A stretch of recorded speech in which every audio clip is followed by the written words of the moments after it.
Bonjour à toutes, on se retrouve aujourd'hui dans le premier épisode de ce podcast, l'épisode un peu plus officiel.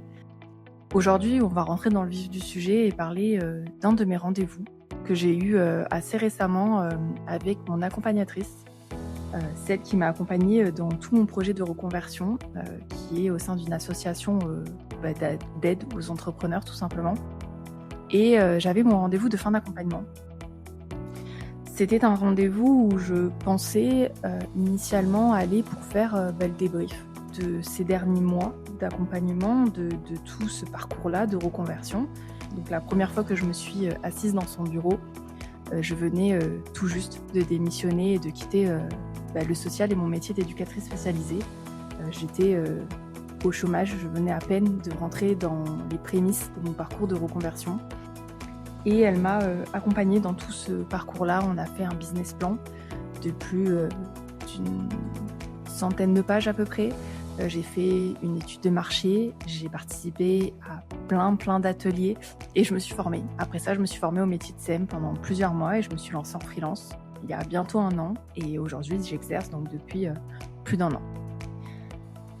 Quand du coup j'ai eu ce rendez-vous-là, je pensais qu'on allait faire le débrief de tout ça, de tout ce que je viens de vous dire. Et malheureusement, si j'en parle aujourd'hui, c'est parce que ça aurait pu être ce qui s'est passé, mais malheureusement, c'est pas du tout ce qui s'est passé. Je me suis retrouvée face à cette femme qui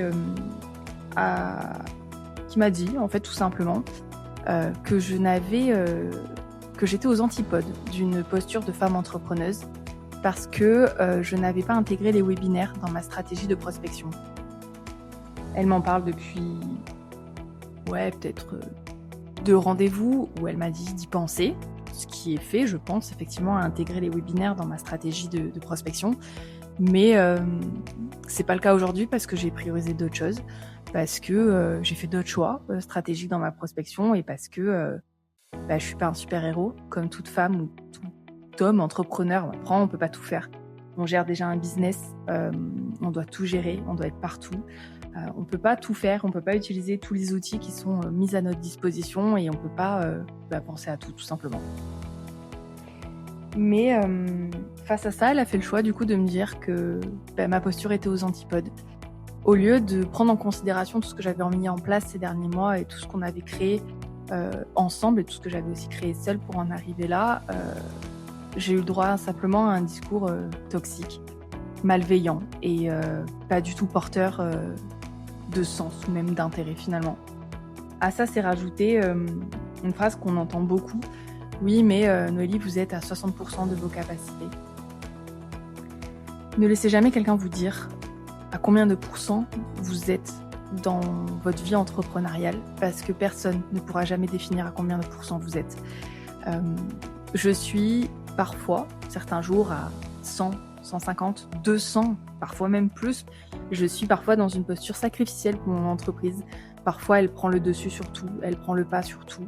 Et parfois, je suis au contraire à 10, 15, 20% peut-être, parce que je fais un pas de côté, parce que je m'occupe d'autres choses dans ma vie, parce que oui, je suis une femme entrepreneuse, bien sûr, mais je suis aussi une femme qui a d'autres projets dans la vie, qui a d'autres aspirations. Et se laisser définir par quelqu'un qui pense pouvoir nous dire que on est 60% alors qu'elle n'est pas dans mon quotidien, elle n'est pas dans mes journées, elle n'est pas dans mon business, elle n'est pas dans tout ce que je fais.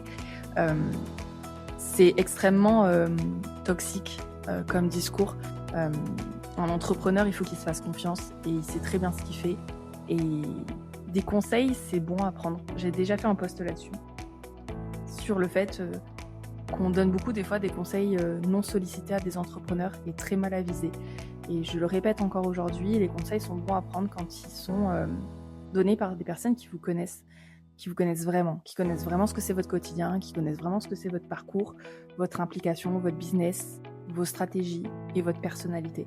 Parce que derrière l'entrepreneuriat, il y a aussi une personnalité et on est tous différents et on a tous une approche différente de l'entrepreneuriat.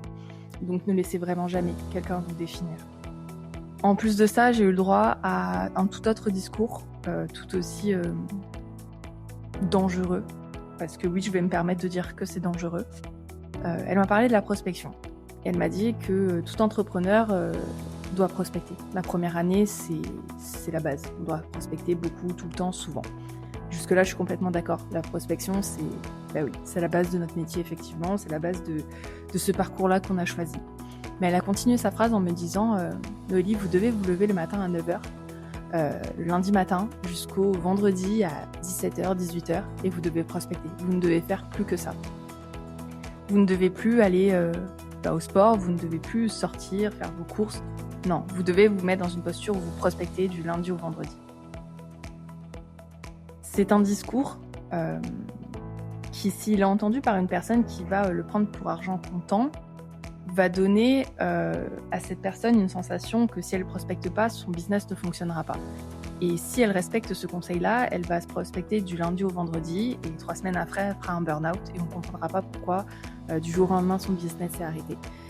La vie entrepreneuriale, quand on entreprend, c'est ce que j'ai appris cette dernière année, c'est que c'est un équilibre extrêmement subtil entre sa vie professionnelle et sa vie personnelle. C'est très facile quand on entreprend de mélanger les deux ou de ne pas trouver forcément d'équilibre, et surtout la première année. J'en ai fait l'expérience et c'est subtil, c'est pas facile à mettre en place, mais c'est toute une question d'équilibre. Oui, prospecter c'est important, évidemment, et je confirme complètement son discours initial de « il faut prospecter ». Mais ça ne doit pas être toute votre vie. Et si, encore une fois, on vous tient ce genre de discours, faites attention à ce qu'on vous dit. Non, vous ne devez pas vous lever le matin, le lundi, et vous dire que vous allez faire que ça de votre semaine, du lundi au vendredi, que vous allez mettre votre famille de côté, votre sport si vous avez fait du sport, vos sorties si vous avez des sorties, vos courses. Pardon, je préfère en rigoler parce que je pense que ça me permet de prendre une certaine distance, mais vraiment, c'est dangereux comme discours, c'est dangereux comme conseil, c'est énergivore. C'est passer des heures et des heures à prospecter, à regarder des annonces, à envoyer des mails, à envoyer des messages, à donner des cartes de visite, sans parfois pas de résultats pendant des semaines et des mois. Moi, ça a duré des mois où j'ai prospecté dans le vide, des mois à me dire mais qu'est-ce que je fous? J'envoie des mails à gogo, je dépose des cartes de visite à toute personne qui veut bien s'intéresser à mon entreprise et à ce que je fais. Et en fait, dans le vide parce que oui, c'est le jeu de la prospection. Mais si je n'avais fait que ça à ce moment-là, je pense qu'aujourd'hui, je n'en serais pas là. Voilà, je ne ferais pas du tout, je ne vivrais pas aujourd'hui mon business parce que je serais devenue folle bien avant. Donc pour clôturer sur ce sujet, sachez que si vous allez à un rendez-vous de fin d'accompagnement, si vous avez eu un parcours de reconversion ou de création d'entreprise et que vous arrivez à ce type de rendez-vous, c'est normal de s'attendre à ce qu'on regarde votre parcours sincèrement, qu'on relate tout ce qui s'est passé dans votre parcours de reconversion, qu'on prenne le temps de regarder tout ce qui s'est passé, qu'on prenne le temps de vous féliciter sur tout ce que vous avez mis en place et qu'on vous donne des conseils avisés, justes et bienveillants pour la suite. C'est comme ça que ce genre de rendez-vous est censé se dérouler. J'espère que ce petit épisode vous aura plu.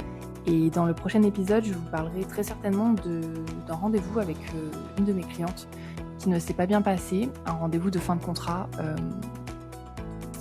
qui ne s'est pas bien passé et qui est une des autres réalités de ce que c'est la vie entrepreneuriale. Et j'échangerai avec vous à ce sujet-là parce que ça aussi, il faut qu'on en parle et ça aussi, il faut être prêt, il faut le savoir, il faut l'anticiper. Et moi, je ne l'ai pas fait. Et j'en ai tiré encore une fois une leçon, et le podcast là, c'est le but de pouvoir échanger autour de ces sujets-là. Donc je vous en parlerai très bientôt.